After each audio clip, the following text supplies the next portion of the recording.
किस्मत को लोग ढूंढते हैं हाथों की चंद लकीरों में, और खुदा को खोजते हैं मंदिर मस्जिद चर्च गुरुद्वारों में, और बाकी को पूछते हैं पंडित पादरी ग्रंथी पीर फकीरों से, लेकिन तदबीर से तकदीर लिखने की कुव्वत है आप सभी कर्म वीरों में, आप सभी श्रम में। श्री बांगड़ सीमेंट मजदूर कांग्रेस एवं बांगड़ सीमेंट प्रबंधन द्वारा आयोजित आज इस परिचय सम्मेलन में हमारे कंपनी के महाप्रबंधक दोनों यूनिटों के और मेरे अनुज प्रिय नीरज जी शर्मा साहब, हमारे श्री सीमेंट के अध्यक्ष एवं राजस्थान इंटेक के उपाध्यक्ष परम सम्मानीय दिनेश जी शर्मा साहब, हमारे बीच में विराजमान कंपनी के कदम कदम पर हमेशा सहयोग करने वाले और हमारे बीच में संगठन और प्रबंधन के बीच में सेतु का काम करने वाले हमारे छोटे भाई शैलेंद्र जी, हमारे बीच में हमारे अंबुजा सीमेंट के महामंत्री एवं हमारे लंबे समय से इस इंटेक की यूनियन की बुनियाद रखने वाले सरपंच साहब रणजीत जी पोमार साहब, और इस संगठन के हमारे जुझारू जाबाज और रात दिन मजदूरों के लिए समर्पित सेवा करने वाले मेरे छोटे भाई बरकत अली भाई, और अभी इतना सुंदर आयोजन और कई कार्यक्रमों का सुंदर संचालन करने के साक्षी रहे कुंदन जी, सामने हमारे विराजमान यूनियन के सभी पदाधिकारी महामंत्री रमजान जी, उपाध्यक्ष अली भाई, उमेश सिंह जी, तमाम पदाधिकारी और सबको इस मौके पर मैं इस परिचय सम्मेलन का मुझे आप दोनों ने साक्षी बनाया, उसके लिए मैं आपका सभी का आभार व्यक्त करता हूँ। वैसे हमारी ये नीरज जी के साथ 5वें अधिकारी के साथ हमारी मीटिंग होने जा रही है। जब हमने यूनियन बनाई थी वो चोपड़ा जी के बाद बोरा जी आए, बोरा जी के बाद भारद्वाज साहब आए, भारद्वाज साहब के बाद मेला जी आए, मेला जी के बाद दुबे साहब आए, और अभी हमारे आप नीरज जी शर्मा ने काम संभाला। नीरज जी शर्मा के बारे में तो सभी दिनेश जी ने भी बता दिया, और आपको वैसे बरकत भाई ने बता ही रखा होगा कि ये इनका परिवार और हमारा परिवार, इनकी दोनों बहनें और मेरी दोनों बहनें मामा जी की साथ पढ़ती थी। इनके भाई पंकज जी शर्मा और मैंने शुरुआत में सीमेंट फैक्ट्री में साथ ही काम शुरू किया। वो हिंदुस्तान जिंक में चले गए और मैं इधर उदयपुर सीमेंट में रहा, तो हमारे पारिवारिक रिश्ते भी है। और सबसे बड़ी बात है कि आपकी विचारधारा कांग्रेस विचारधारा से, आप इंटेक की विचारधारा से, और मैंने उस समय भी कहा था जब बरगत भाई ने मुझे फोन किया, मैंने कहा कि आपको यहाँ तो माता जी का मुझ पे ऐसा आशीर्वाद है कि जो अधिकारी जाता है उससे और बेहतर ही आता है और हमारे को अच्छा ही सहयोग करेगी, ऐसी उम्मीद है। और ये तो क्योंकि खुद आपने पेस्टिसाइड में वहां पर हमारा बहुत बड़ा संघर्ष हुआ इंटेक का, और बहुत बड़ी लड़ाई भैरू सिंह जी शेखावत जब चीफ मिनिस्टर थे वहां देखा आपने, आप जेके टायर में रहे, आप बोल के रहते, इंटेक को आपने अच्छी तरह से देखा, और वो खारिज करने की शैली हमारी जो है वो आप में भी है, क्योंकि एक ही सिक्के के हम दो पहलू। अब मैं नीरज जी को ये बताना चाहता हूँ कि इस उद्योग का अगर हम विस्तार से जाए, जो सरपंच साहब ने कहा उस समय में संगठन के बनाने की ऐसी आवश्यकता महसूस हुई, और जबकि गलत संगठनों की एंट्री को रोकने के लिए मैनेजमेंट ने हमसे अप्रोच किया था और हमने वो संगठन बनाया। और संगठन की उस समय में स्थिति ऐसी थी कि संगठन में अंदर से इंटरनल लीडर जब तक नहीं होगा तब तक संगठन नहीं चल पाए। तो मैं 2011 में जब इंटेक का प्रदेश अध्यक्ष बना, तो मैंने सारे पदों से अध्यक्ष पद के इस्तीफे दे दिए। मैं कई छोटी मोटी बड़ी यूनियनों के 37 यूनियन का अध्यक्ष था, सब त्याग पत्र दे दिए, और एक निर्णय लिया मैंने कि इंटरनल लीडर बनाऊंगा और वहां के अध्यक्ष बनाया जाए, मैं केवल राजस्थान इंटेक का प्रदेश अध्यक्ष ही रहूंगा। उस समय काफी मैनेजमेंट परेशान हुए, साहब ये आपने ऐसा कैसे निर्णय कर लिया, ये तो अनमेच्योर्ड लीडर आ जाएंगे, हमारे को डिस्टर्ब कर देंगे। और हमारी, मैंने कहा साहब 6 महीने अपन ट्रायल देखते हैं, ये फार्मूला अगर मेरा फ्लॉप हो जाता है तो वापस पुराना फार्मूले, और अगर ये सफल हो जाता है, क्यों मुझे विश्वास था कि मैं जिन इस इंटेक में उत्तराधिकारी शिष्यों का चयन करूंगा वो मेरी विचारधारा को फॉलो करें। और मेरे अब उस समय में क्या समस्या होती थी कि मैनेजमेंट एक समस्या के लिए मेरी इंतजार करता था कि मैं 2 महीने 3 महीने में जाऊं जब निपटे समस्या। तो मैं नहीं चाह रहा था, मैं चाह रहा था कि आपकी समस्या 2-3 दिन या 2-3 घंटे में निपटे। तो ऐसा परिवर्तन जब हमने ये किया तो स्टार्टिंग का मैनेजमेंट की प्रतिक्रिया आई थी वो नेगेटिव, वाला साहब ये गलत फैसला है, आप विचार करो। ये मैंने कहा साहब इसका सकारात्मक परिणाम आए। आज इसी तरीके से लक्ष्मी सीमेंट में हमने इंदर सिंह को तैयार किया, आज पांगड़ में इनको तैयार किया, आज रणजीत जी को तैयार किया, ऐसे उदयपुर सीमेंट में हमने मांगीलाल को तैयार, तो सारे हमने न्यूको में जेके सीमेंट मांगरोल, ये सब लोकल लीडर को हमने तैयार। तो मैंने एक आमूलचूल परिवर्तन जो इंटेक में लाने का एक प्रयास किया कि अंदर का लीडर होना चाहिए, क्योंकि वो मजदूरों के बीच में रहता है, वो तकलीफ को समझता है और मैनेजमेंट को जाके प्रेजेंट करेगा, और मैनेजमेंट भी मजदूरों से आ रही समस्या को तत्काल उसको बुला के निदान करवा देगा। बाकी हमारे भरोसे फोन लगाएंगे कि श्रीमली साहब हमारे फैक्ट्री में प्रॉब्लम होगी, साहब देखो, मैं कहूँगा साहब मैं तो अभी बिजी हूँ, मैं तो नहीं आ सकता हूँ 15 दिन। तो 15 दिन आज उद्योग सफर नहीं कर सकते। हम हमारी लीडरशिप के लिए हम उद्योगों को एक्सपेरिमेंट नहीं कर सकते, हम उनको ज्यादा वो नहीं कर सकते। परिवर्तन अब आप देखिए 3 महीने में ही मैनेजमेंट के धन्यवाद के फोन आने लगे कि साहब हमने सोचा क्या था, ये तो बहुत अच्छा परिणाम आया कि हमारे तो कोई भी समस्या होती तब तो आधे घंटे में फोन करते रहा, आपके लीडर आके बात करते और आपकी विचारधारा भी वो हमको समाधान कर रहे, जो हम समझ रहे थे वैसा नहीं था। तो ये एक परिवर्तन लाया, और उस परिवर्तन का लाभ आज भांगड़ सीमेंट ने सारे उद्योगों को मिल रहा, और मैं टेंशन फ्री हो गया। मैं सारा वर्कलोड लेके अपने स्पीच लेके चलता तो मैं यूनियनों का विस्तार कैसे करता, मेरी मेंबरशिप कैसे, उस समय इंटेक 5वें नंबर पे थी, 24,600 की सदस्यता थी और मुझे ऊपर तक पहुंचाना था। तो मैंने तो जिम्मेदारियों को बांट के मैं फ्री हो गया। तो फिर मैं नए सेक्टर में यूनियन बनाने के लिए निकला, तो नए संगठन बनाता गया। और आप देखिए नीरज जी कि मुझे बनाया फर्क जुलाई में बनाया था और वेरिफिकेशन था दिसंबर में। अब मेरे पास केवल 6 महीने थे, लेकिन आपके भाई ने 6 महीने में इतनी मेहनत की कि मैंने 4,25,000 की मेंबरशिप करके वेरिफिकेशन करवा के नंबर 1 पे, और आज 11 लाख की मेंबरशिप।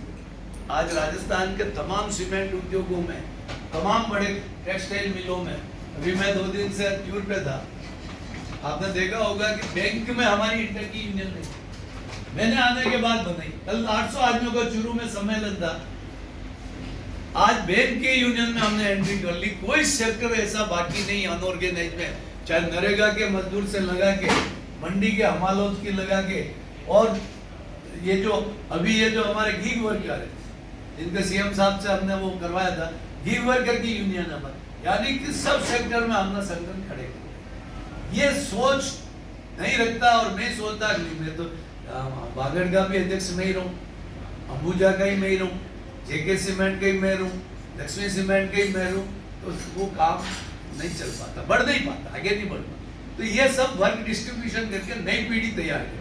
अब ऐसी युवा पीढ़ी को तैयार किया है कि ये कंपनी का 25-30 साल तक साथ दे, और इनके साथ साथ नई पीढ़ी और तैयार हो रही है।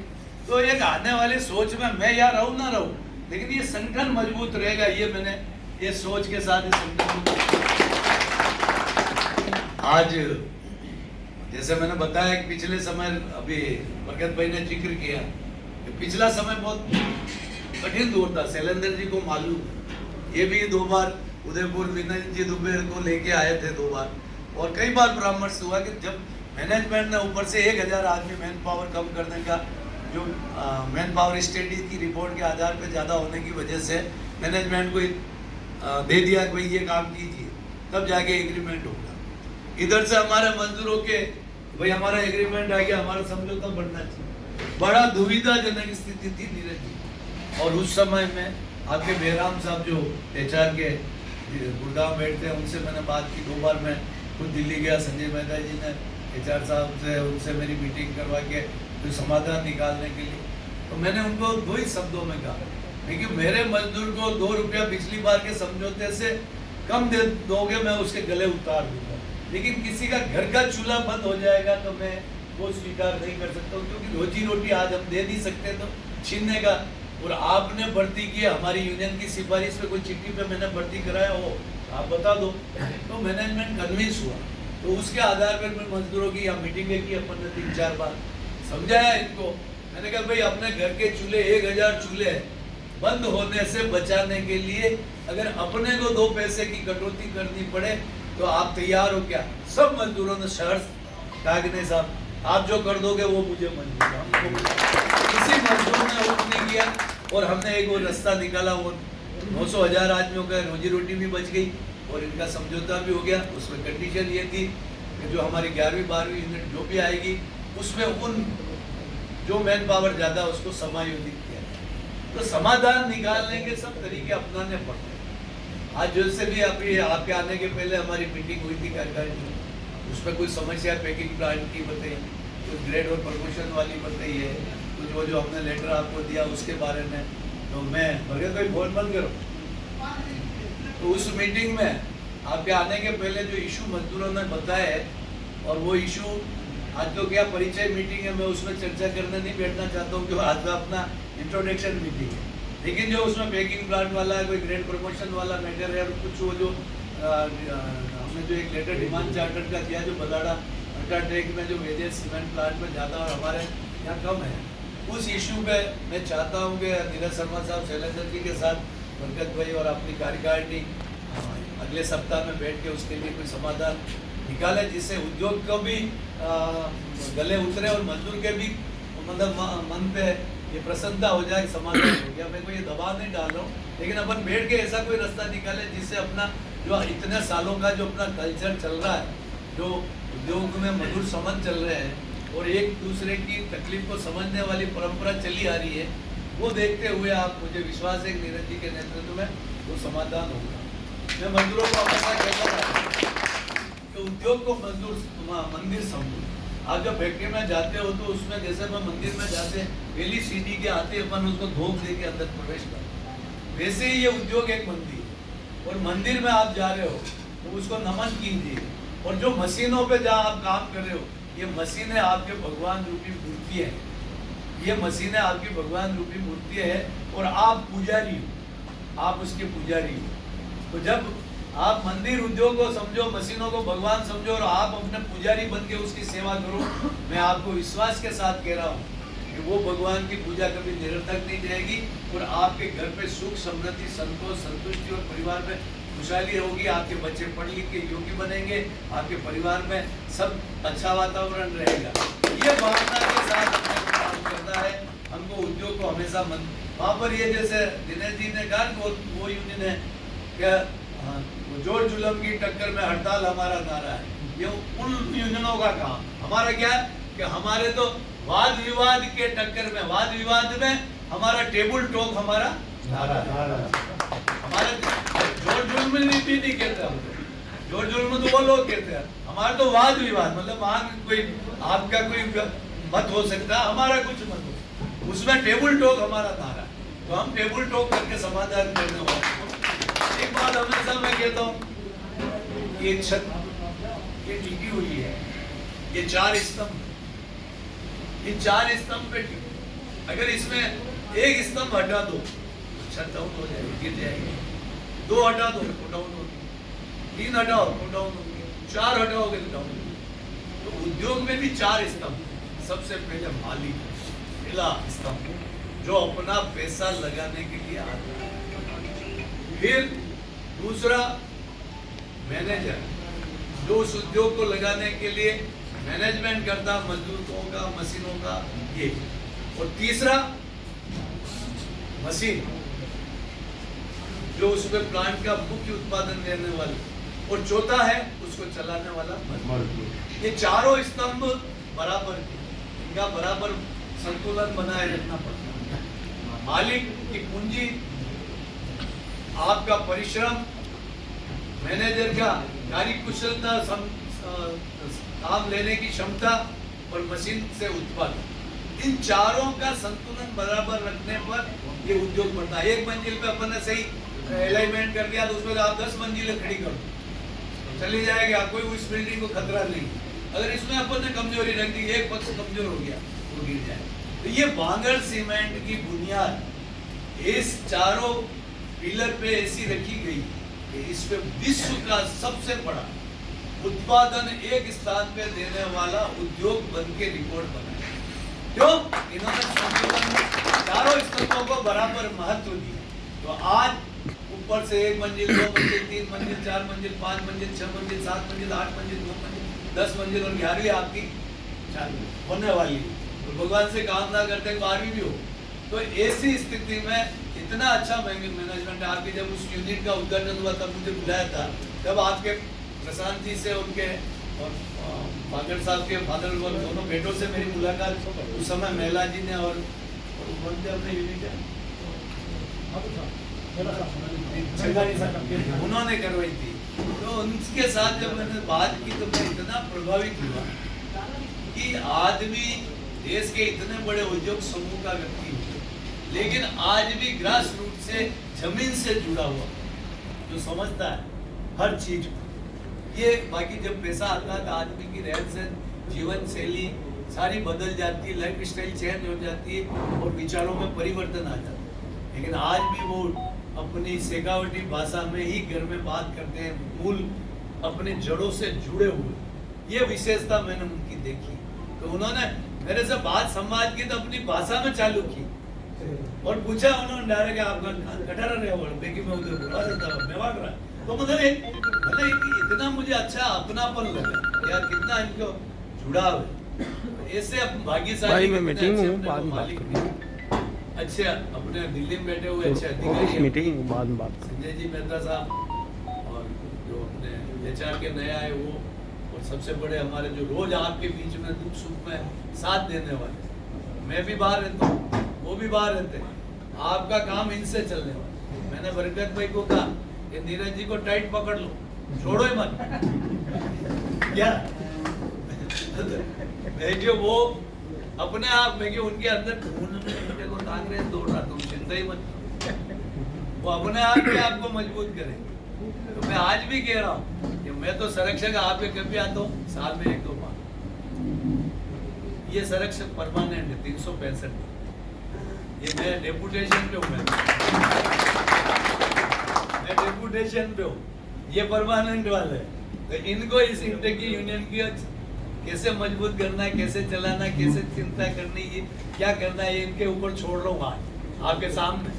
सारी समस्याओं का निराकरण इनके पास है और ये करेंगे बरकत भाई। मुझे फोन करने की जरूरत नहीं, आज से इनको फोन करें और काम नहीं हो तो कहना मैं गया नीरज जी के पास, काम नहीं हुआ तो मुझे कहना, तो मैं उनको उड़ाना दूंगा। ठीक है ना, ठीक है ना, उम्मीद करते हैं। हाँ, इसलिए आज अपन ने सबने बहुत अच्छा, और अपने को इस उद्योग को आगे बढ़ाना, वर्ल्ड रिकॉर्ड में इस उद्योग को आगे स्थापित, एक मॉडल इंडस्ट्री ऐसी आज यूनियन बहुत सी है, दूसरी भी, लेकिन हम वो लोग हैं जो शुद्ध रूप से मजदूरों के संगठन और मैनेजमेंट के बीच संवाद के द्वारा, समन्वय के द्वारा और उद्योग को आगे गतिशील बढ़ाकर मजदूर के हक दिलाने में विश्वास करते हैं। हमारे में से कोई ऐसे निजी स्वार्थ वाले कोई लीडरशिप नहीं, हम उद्योग ही हमारा निजी स्वार्थ है कि उद्योग भले फूले आगे बढ़े, ये हमारी पहली प्राथमिकता है। तो आज की मीटिंग में आप सभी संकल्प लेके जाएंगे कि हमारा पहला कर्तव्य ये उद्योग को सुचारू रूप से चलाना और इस उद्योग को आगे बढ़ाना। दूसरा, हमारा मैनेजमेंट के साथ एक मधुर संबंध बनाना, और तीसरा, हमारे इंटेक की सदस्यता को बढ़ाकर, और हमको जिले में भी हमको जैसे जिम्मेदारी दी मैंने नीरज जी को, बरकत भाई, रणजीत जी को, आने वाले समय में वो काम करना। और चौथा, जो राष्ट्र के लिए अपन जो सबसे पहला है, ये मेरा फर्स्ट है, ये सब चीजें बाद में, पहला राष्ट्र, देश हित में।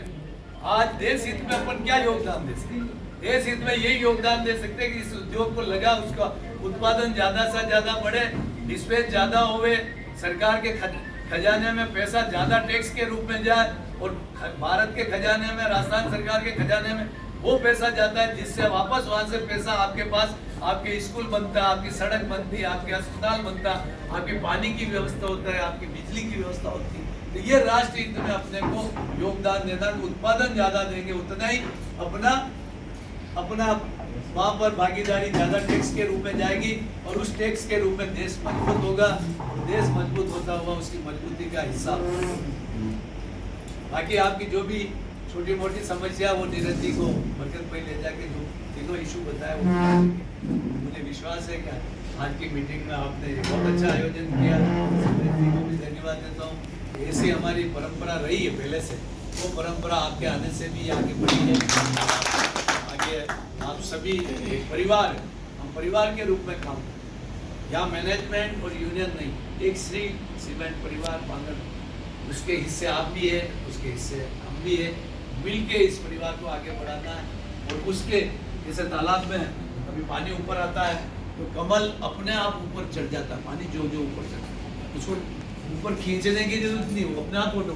तो उद्योग जब ऊपर तरक्की करेगा तो इंटर की यूनियन की तरक्की भी अपने आप ऊपर होगी और मजदूरों की तरक्की भी अपने आप ऊपर होगी। मुझे विश्वास है कि आप सभी लोग, मेरे जो विचार जो इतने वर्षों से मैंने आपके बीच में रखे और आपने उसका अनुसरण करते हुए इस उद्योग को चलाने में योगदान दिया, जैसे आगे भी देते रहेंगे।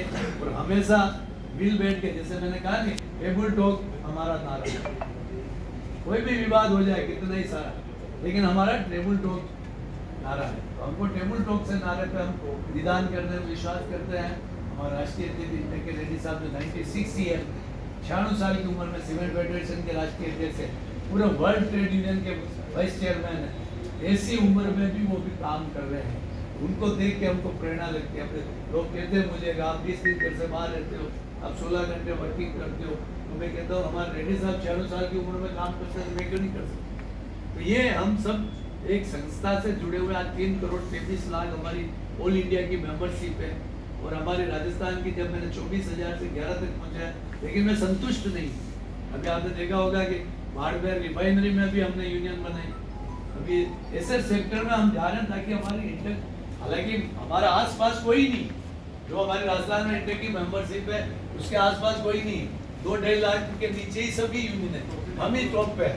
लेकिन फिर भी रेड्डी साहब का कहना है कि राजस्थान इतना बड़ा स्टेट है और वहां पर केरल छोटा स्टेट है, और केरल में अगर 25 लाख की, तो राजस्थान बड़ा स्टेट है, वहाँ 25 लाख क्यों नहीं हो सकती। तो हमको वो मौका पे हमको वो आगे बढ़ने के लिए प्रेरित करते हैं, ताकि मैं आगे बढ़ने के लिए जिज्ञासा रहती है। इसलिए मैं आप सबको कहता हूँ कि भैया आसपास के पड़ोस के लोगों को, अपन ने बलाड़ा की यूनियन का रजिस्ट्रेशन कराया, अपन ने न्यूको की करा दिया, आज अपन ने स्टार सीमेंट एक और आने वाला है ब्यावर में, एक प्लांट सीमेंट की और आने वाली, उसमें भी हम कराएंगे। तो हमको जुड़ना है, और विशेष करके आप सब लोग आए, और नीरज जी को, शैलेश जी को मैं धन्यवाद देता हूँ, आपने इतना बढ़िया आयोजन किया और हमारा स्वागत सम्मान किया, उसके लिए धन्यवाद। इन 2 पंक्तियों से अपनी वाणी को विराम दूंगा कि इतनी सी बात हवाओं को बताए रखना, रोशनी होगी चिरागों को जलाए रखना, लहू देकर हिफाजत किए शहीदों ने इस देश, इस माटी और इस श्री परिवार और इंटर का गौरव सदैव बनाए रखना।